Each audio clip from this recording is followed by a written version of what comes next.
बड़ा दुर्लभ हो रहा है, भगवत चर्चा होना बड़ा दुर्लभ हो रहा है। भैया ये सब जब कर्मों का फल भोगने का आया तो महात्मा जी, और जब पाप कर्म करने जा रहे थे तो पूछ लेते हमसे कि हम पाप कर्म करने जा रहे हैं, आपकी अनुमति है क्या? तब नहीं, तब किसी ना भगवान की याद की, न गुरु की याद की, मनमानी आचरण किए। तो अब भोग आया है, अब भोग लो, उसको भोगना पड़ेगा, वो यहीं मिलेगा तुम्हें। पति पत्नी परिवार संसार मित्र, इन्हीं में सब कलह अशांति मारपीट नाना प्रकार का। अरे पूछो मत, भगवान के चरणों का जब तक आश्रय नहीं लोगे तो यहां का ये प्रेम विवाह, यहां का प्रेम तुम्हें शांति प्रदान नहीं कर सकता। भगवत भाव रखोगे, हर परिस्थिति को शांति पूर्वक निर्वाह।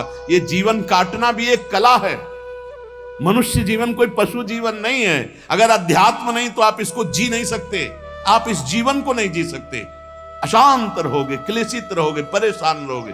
जीवन की कला है द्वंद्वों में समता, संपूर्ण जगत में रहते हुए ममता रहित हो जाना, संपूर्ण क्रियाएं करते हुए अहंकार रहित हो जाना। अभी जीवन मुक्तता का आनंद आ जाए तो मच्चित्ता मदगत प्राणा बोधयंता परस्परम कथयंत च माम नित्यम तुष्यंत च रमंत च। हमारा उद्देश्य भगवत प्राप्ति का है।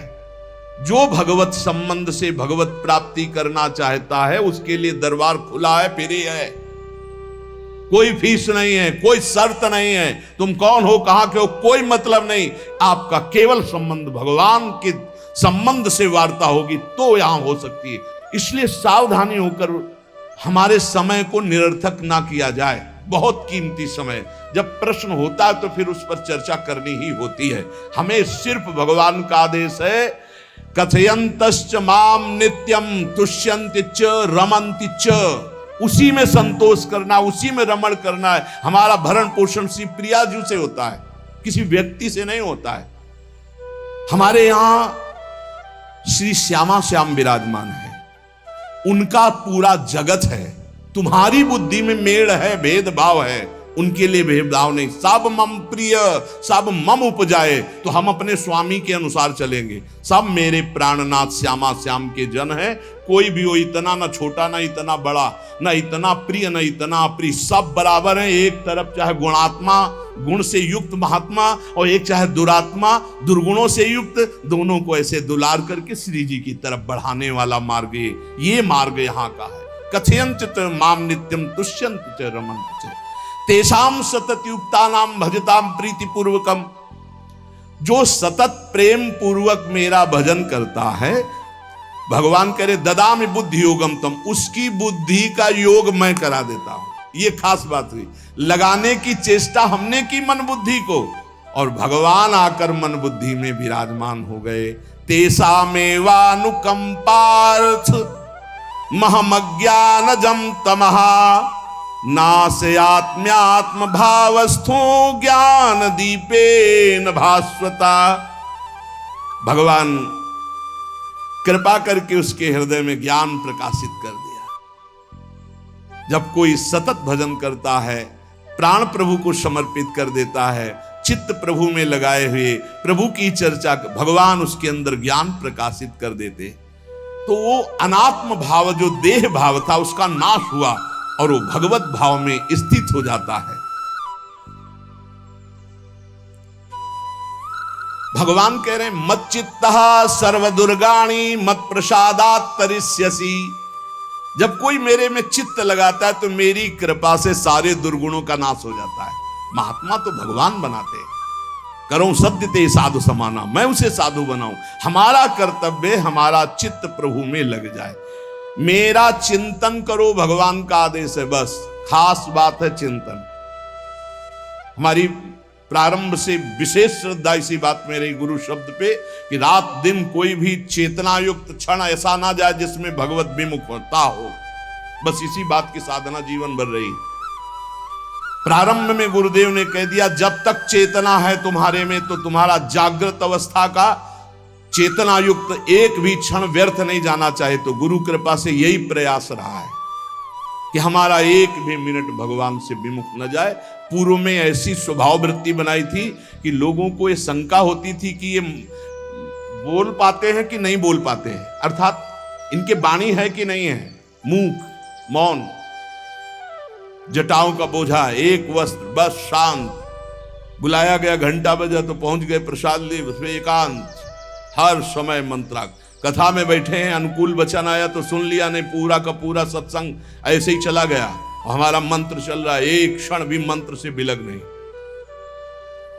हमारा कर्तव्य है केवल चिंतन। चिंतन करोगे तो अभी मुक्त हो, अभी, परिणाम में नहीं। अभी हम राधा बोल रहे हैं, अभी प्राण निकले, अभी श्री जी के पास पहुंच जाएंगे। भगवान की कृपा का बल और साधन का तुम्हारा पूरा प्रयास, प्रयत्न। ध्यान रखो, दो से सिद्धि प्राप्त होती है, भगवान की कृपा का बल और आपकी पूरी साधना का प्रयास, प्रयत्न, कायरता नहीं। भगवान की कृपा का बल और तुम्हारा पूरा प्रयास, पूरा प्रयत्न। देखो, भगवान की दर्शन वृत्ति हृदय में जागृत हुई ध्रुव जी के पद को लेकर, कामना को लेकर। मैं भगवान का साक्षात्कार करूंगा, उनसे वरदान मांगूंगा कि मुझे सबसे श्रेष्ठ पदवी की प्राप्ति हो। चले, भगवान नारद जी मिले। पहला प्रलोभन, चलो अभी तुम्हें इस सम्राट पद पर नकार दिया। फिर भय, सांप हैं, बीछी हैं, जंगल के बड़े, और फिर यक्ष राक्षस, न जाने कौन कौन है। तुम अभी बालक हो, तुम्हें खा जाएंगे, तुम क्या तपस्या करोगे, क्या भजन? नहीं, इससे भी नहीं टिके, कुछ भी हो, कदम वापस नहीं जाएंगे, अब तो हरि की प्राप्ति। तो गुरु मंत्र दे दिया। 6 महीने बहुत ही देह भाव रहित होकर उच्च कोटि की साधना की। बालक होने पर यही मथुरा में, मधुपुरी में देह भाव रहित होकर के, क्योंकि जंगल में ऐसे ऐसे मच्छर बड़े बड़े ना, एक मच्छर मारे तो पूरा होश खराब हो जाए, पूरी चेतना जागृत। तो उस 5 वर्ष के राजकुमार के शरीर में कितने मच्छर चिपके रहे होंगे, क्या क्या भयावह। हमने तो सेनपुर में देखा, आसन लगा बैठे, काला नाग सांप ऐसे फुसकार रहा है। पूरा दृढ़ निश्चय है कि अगर ये काटने का समय है तो काट लेगा, नहीं काटना तो बिल्कुल नहीं काटेगा, बैठे रहो। वो ऐसे पास से निकल गए, छाती से भी निकल गए हैं। निश्चय कि अगर काटना है काटना। सैकड़ों बिच्छू, कभी ऐसे डंक नहीं मारा। और अगर काटना हो, मारना हो ना, तो बढ़िया महल में बैठे हो तो वहां जाके काट लेंगे। ध्रुव जी अपनी निष्ठा से कभी नहीं विचलित हुए। अब जब भगवान सामने आए तो आखिरकार 5 वर्ष के बालक घबरा गए। भगवान का तेज, भगवान का रूप, भगवान की महिमा। भगवान मुस्कुराए, कृपा दृष्टि से देखे, बल मिला, भगवान को देख पा रहे हैं। अब मन में आया कि मैं स्तुति कैसे करूं, क्योंकि कोई ज्ञान तो है नहीं। भजन किया, भगवान की प्राप्ति हो रही, लेकिन अब कोई ऐसा ज्ञान तो है नहीं जिससे भगवान का स्तवन करे। भगवान की तरफ देख करके कुछ कहना चाहते हैं, पर क्या भगवान को कहें ये ज्ञान नहीं। तो भगवान ने अपने ज्ञान स्वरूप शंख का ध्रुव जी के कपोल पे स्पर्श करा दिया। जो भगवान कह रहे, ज्ञान तो मेरी कृपा से होता है। अभी पीछे इस श्लोक में भगवान ने कहा, तेसा मेवानुकंपार्थ महमक ज्ञानजम तमः नाशयाम्यात्म भावस्थो। अनात्म भाव का ये जो आत्मस्वरूप अनात्म देह में भाव आ गया है, इसके नाश का जो ज्ञान होता है, ये भगवान की कृपा से होता है। जे भी संग छुआया दिव्य ज्ञान और भगवान की दिव्य स्तुति की। तो ये देखा जाता है कि भगवान की कृपा से ही साधक में दिव्यता आती है, दिव्य ज्ञान आते हैं। पर प्रयत्न अपना होना चाहिए। प्रयत्न था तभी तपस्या में आए, नहीं तो प्रलोभन में फंस जाते या भय में डर जाते। ना प्रलोभन में फंसे चक्रवर्ती सम्राट पद देने पर, और ना भय में फंसे कि सांप बीछी और सिंह खा जाएगा, इससे भयभीत नहीं हुए। और प्रयत्न इतनी जोर का किया, आप भागवत में पढ़ लीजिए, देह भाव रहित होकर कितना कठोर तप, 6 महीने में भगवत साक्षात्कार। आत्मबल, भगवत कृपा बल। ये मन है बहुत डराता है, कैसे जिएंगे, बुढ़ापे में कौन सेवा करेगा, क्या दुनिया का प्रपंच खड़ा कर देता है। इसको इसी ज्ञान से काटो, भगवान है ना। भगवान सब करें। भगवान के लिए हमने जीवन दिया, ये जीवन भगवान के लिए हार। अरे दिव्य हो जाओगे, रिद्धियां सिद्धियां हाथ जोड़े खड़ी रहेंगी। भगवान जानते हो क्या भगवान है? हम एक बार भगवान के नाम पर अपने आप को न्यौछावर तो करके देखें, पर ये अहंकारी जीव मानता नहीं। ये अहंकार का बल लिए रहता है। आसुरी प्रकृति है ये अहंकार। अहंकारम बलम दर्पम कामम क्रोधम च संश्रिताः। जिसके अंदर ये आसुरी प्रवृत्ति अहंकार होता है, उसमें काम क्रोध लोभ ये भरपूर होते हैं। कहां से भगवत प्राप्ति हो? जहां ये दुश्मन रहते हैं वो घर तो तुमने सुरक्षित दे रखा है दुश्मनों को। आसुरी प्रकृति को तुमने, अहंकार को अपना स्वामित्व दे रखा है।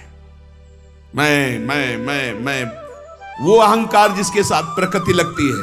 जब अहंकार और बढ़ जाता है तो ईश्वरोहम अहम भोगी सिद्धोहम बलवान सुखी। तरंग से समुद्र नहीं होता, समुद्र से तरंग होती है। हम जितने भी हैं सब तरंग हैं उस परमात्मा की। वायु विकार नष्ट हुआ, समुद्र में ही लीन हो गए, ये बात है। लेकिन एक तरंग समुद्र नहीं पैदा कर सकती। एक सूर्य चमक रहा, कोई बंद के सूर्य दूसरा चमक के दिखाए? बहुत सावधानी से उपासना करो। ये अहंकार, भगवान कह रहे हैं, भगवान ये जो अहंकारम बलम दर्पम कामम क्रोधम च संश्रिताः, इस अहंकार को नहीं मिटाया तो ये अनुभव कराने लगता है और चार बोलने लगते हैं कि आप तो भगवान हैं। तो धर्म सम्राट करपात्री जी, इतने सिद्ध महापुरुष, और विश्वेश्वर विश्वनाथ जी की स्थापना करके रात दिन आराधना, काशी में बड़े बड़े सिद्ध महापुरुष भगवान शिव की आराधना करते, बड़े बड़े सिद्ध महापुरुष भगवती अम्बा की आराधना करते। ये कौन सा ज्ञान प्रकट हो जाता है जो भगवत स्वरूपों का अपमान होने लगता है? मुझे यही समझ में नहीं आता। गुरु रूप से हमें शास्त्र के आचरण देने आए, मनमानी भ्रष्टाचार सिखाने नहीं आए। आज तक कभी कहीं भी भगवत स्वरूपों का अपमान महापुरुषों द्वारा नहीं हुआ। महापुरुष और भगवान में अंतर नहीं, पक्का मुझे विश्वास। हम तो चराचर जगत को भगवत स्वरूप मानते हैं, लेकिन आचरण कराने के लिए आचार्य गुरुदेव जैसे चले हैं वैसे ही चलना होता है। सदैव संतों ने अपने को अधम और तुच्छ और नीच कहा है। हनुमान जी जैसा कोई ज्ञानी, महाबली, कोई त्यागी, कोई ब्रह्मचारी, बैरागी, हनुमान जी जैसा कोई त्रिभुवन में द्वितीय हुआ हो तो बता दो।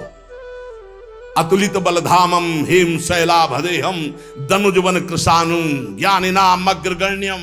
अरे जय गिर चरण दे हनुमंता चले उसगा पाताल तुरंता। हजार हजार को पकड़ के कछु मारिस कछु मर्दिस कछु मिले से धर धूरी। अब विभीषण जी से कैसे परिचय बता रहे हैं? प्रात ले जो नाम हमारा तेहि दिन ताहि ना मिले आहारा। असमय अधम सखा सुनु मोहु पर रघुबीर। क्या दैन्यता का स्वरूप हनुमान जी।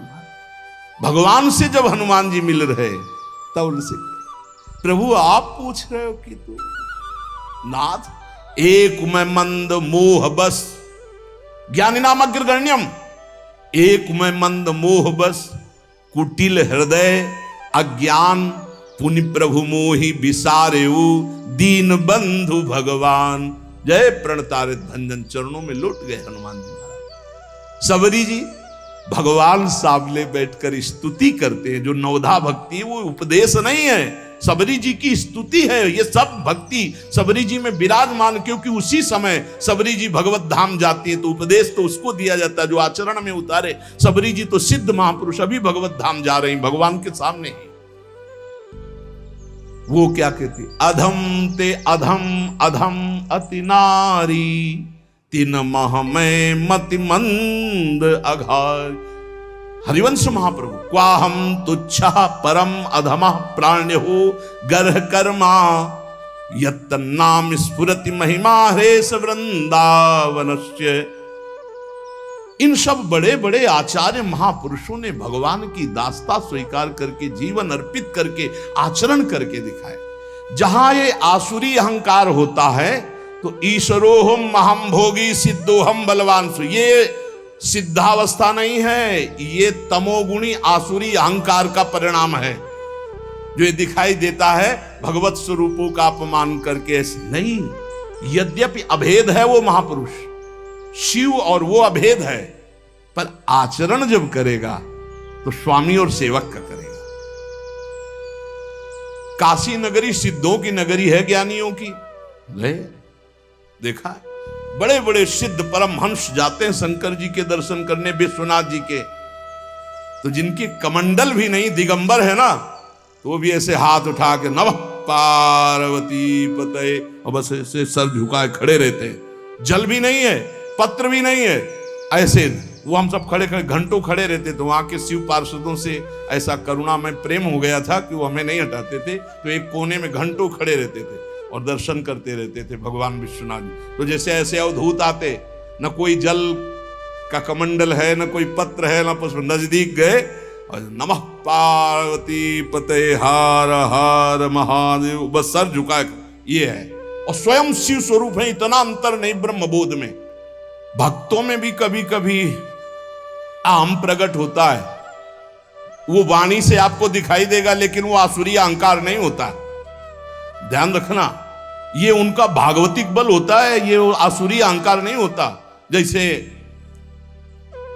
जनक जी की सभा लगी हुई है, भगवान श्री राम लक्ष्मण जी विराजमान है विश्वामित्र जी के समीप, बड़े सौम्य भाव से। जनक जी महाराज ने देखा कि बड़े बड़े वीर आए, पर धनुष यज्ञ में धनुष को अजगों को कोई उठा ही नहीं पाया, खंडन की तो बात जाने दो। रावण बाणासुर आया, आरती प्रणाम करके चले गए। अब आशा ही खत्म हो गई, कोई उठाने वाला ही नहीं। तो उन्होंने उनका वीर विहीन मही मैं जानी।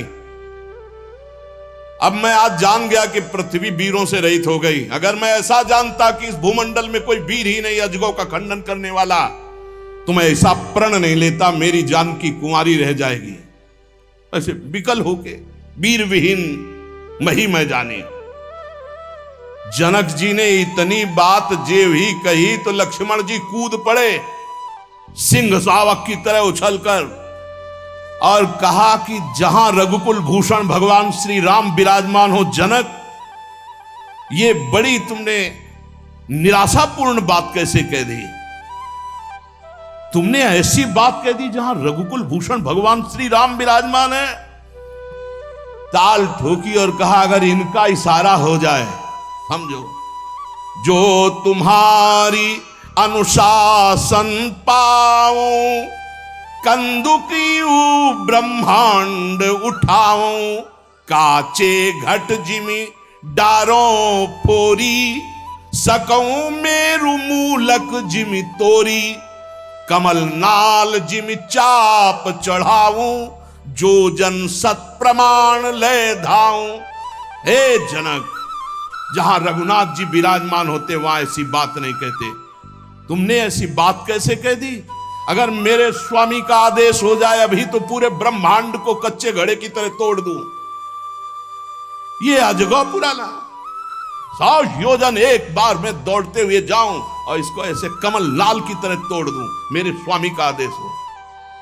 ये अहंकार नहीं है। पहली बात कही, जो तुम्हार अनुशासन पावो, अगर मेरे प्रभु श्री राम की आज्ञा हो जाए। और लक्ष्मण जी ने एक बात और कही कि तोरों छत्रक दंड जिमि